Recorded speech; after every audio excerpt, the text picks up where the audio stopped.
All right, welcome back to Morning Live. I mentioned earlier, Calvin Jodisi will be here to talk to us about untapped business opportunities. That's now the first step for you to identify what the loophole is and, of course, take advantage of. Calvin, good morning.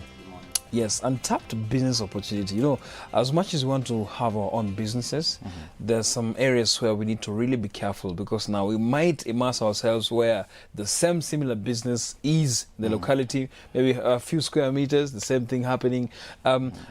But when you talk about untapped, the ways that actually even the aspect of creativity comes in.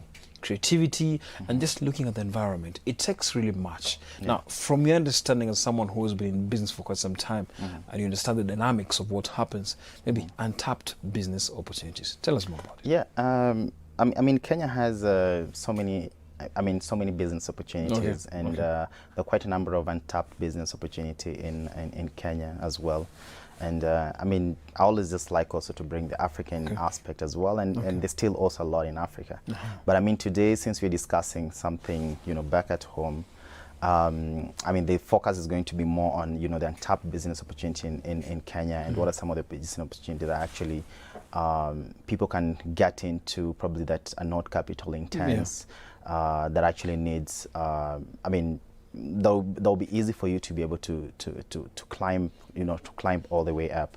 So I mean, there are several untapped business opportunity. I mean, just to mention a few, I mean, we still have an untapped business opportunity in agriculture. You know, the food has been, there's a lot of food challenges, and even right now, you know, especially the fact that it didn't, you know, it has not been raining for a while, and so you find that life has, you know, the living standards gone very, very high, because, you know, there's not enough food and all that. So there's still a lot of opportunity in agriculture, you know, and looking at more like horticulture, kind of, you know, growing, you know, fruits, growing vegetables, and all those kind of stuff. There's still a lot of that needed, and even other form of, you know, the normal agriculture practice, like, you know, maize and all those kind of stuff.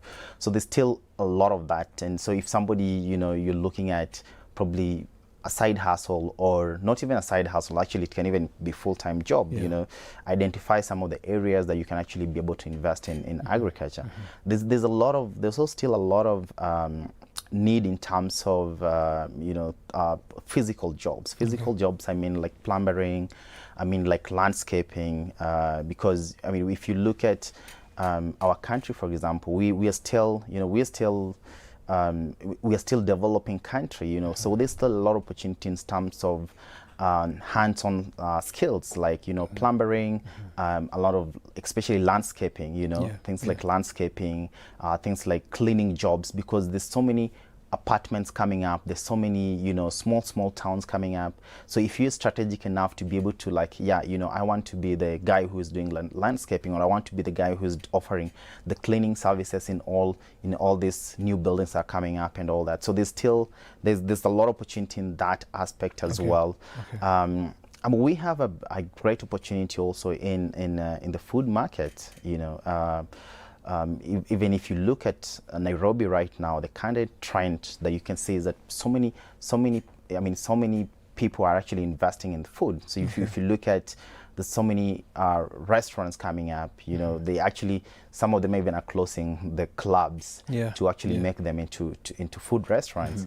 So it tells you that there's a lot of opportunity there. And maybe one of the things that I have to say when it comes to probably food industry, and especially fast food as well.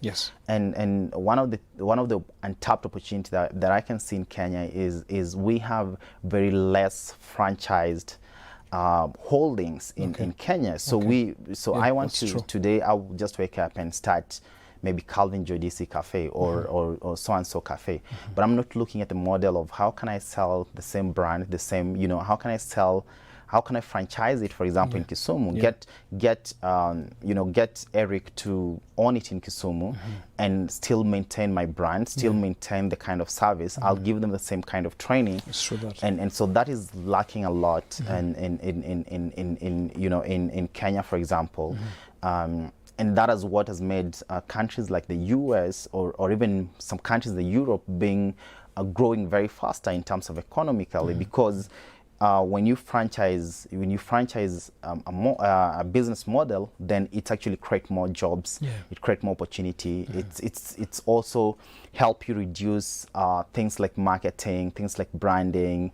It actually also endorse your brand more. You know, so and that's why, let's say a good example is today, like if you go to, for example, in South Africa, you'll definitely look for a KFC, for example. You'll like, hey, where's the nearest KFC that I can grab something? So the same thing with, you know, when we franchise, especially, you know, the fast foods, is that I'll go to Kisumu and I'll look at, hey, where's this Calvin Jodisi cafe?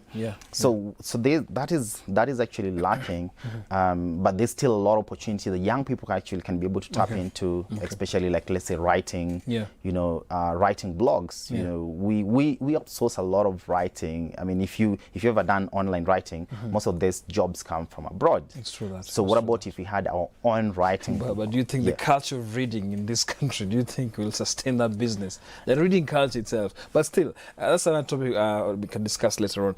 Now, look at the flooded industry. And of course, when you talk about flooded, there's an aspect of competition that comes in. That's true. Now, competition sometimes is healthy. Sometimes it's healthy. Sometimes can really get filthy in any business. Now, you've mentioned so many ideas, business opportunities. Now, the craftsmanships, from the TTIs, Technical Training Institutes, TVETs. What do you think of this issue of now trying to do a recce, whereby you know there was a traditional way whereby now you go somewhere, you say now there's no cyber cafe here. You know what I mean? Yeah, that's true. But once you open the cyber cafe, the next few months, other 6 cyber cafes are there. You know, so strategic moves. What do you think about this? Because now, as a young person out there, we're trying to kind of instill this aspect of taking risks also. I mean that will happen a lot, and we don't only, I mean, we see that a lot in formal sector. You know, informal sector meanings that the Juakali sector, the very small sized enterprises, and you've seen a lot with, for example, Mama Mboga, for example. Today I come and open my Mboga, you know, my Mboga kiosk somewhere, and then the next day the guy is like, oh, so this guy seems to have a lot of customers. You know, it seems even he cannot be able to serve all of them. And the next time, the guy is going to open.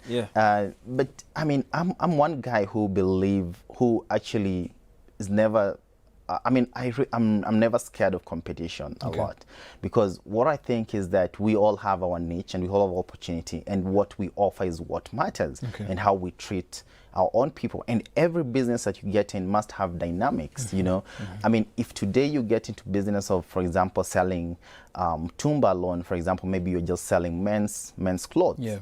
You know, I mean, as time goes by, you actually need to diversify. You need to say, okay, I'm actually now going to start selling kids' clothes as well. So any business that you get into, whatever kind of business, it doesn't matter. Even if it's a service, even if you get into a service, you're offering service as a form of business, then you actually need to look at a niche. You need to look at what are some of the products that you can be able to bring in. And we've seen that a lot in any any, you know, any global brands, like let's say things like Apple, for example. Apple started with the phone. You know, they did, you know, they did their it used to be the one for the music. iPod, yeah. And they did iPod for some time, and I think obviously that disappeared in the market, but it makes for them some very good revenue during that particular time.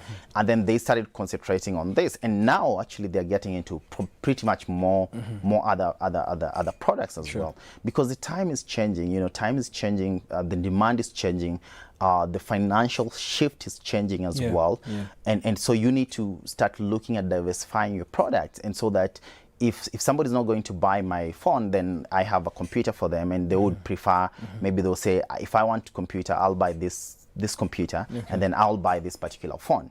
So we have to diversify our products, and it doesn't matter even the small, you know. The same thing also, even let's say you get into agriculture, you're going to diversify. If you only, you know, you've only been growing tomatoes, you know, for all the time, it's high time you think of, like, let me add some onions, because probably onions are going to be on demand, and all that. So you have to, you know, you have to look at how do you diversify your product and look at some of the opportunities, as we said. And never fear competition. You know, competition is going to be there. I mean, business is going to change dynamics as time goes by. And so what you need to look at is, you know, what am I really doing in my business that's going to be a bit different? You know, how am I continually renovating, you know, continually innovating, you know, so because innovation is very key in every business. If you don't innovate, you cannot be able to get, you know, you're not going to be able to make as much money. So we have to think across that. And if you look at, I mean, some big companies also like telcos, you know, like maybe Safaricom. If you look at Safaricom 10 years ago, it's not the same Safaricom that we're seeing today. And so if they stayed with the 10 years ago mindset and model and everything, they could not be making, for example, 63 billion profit.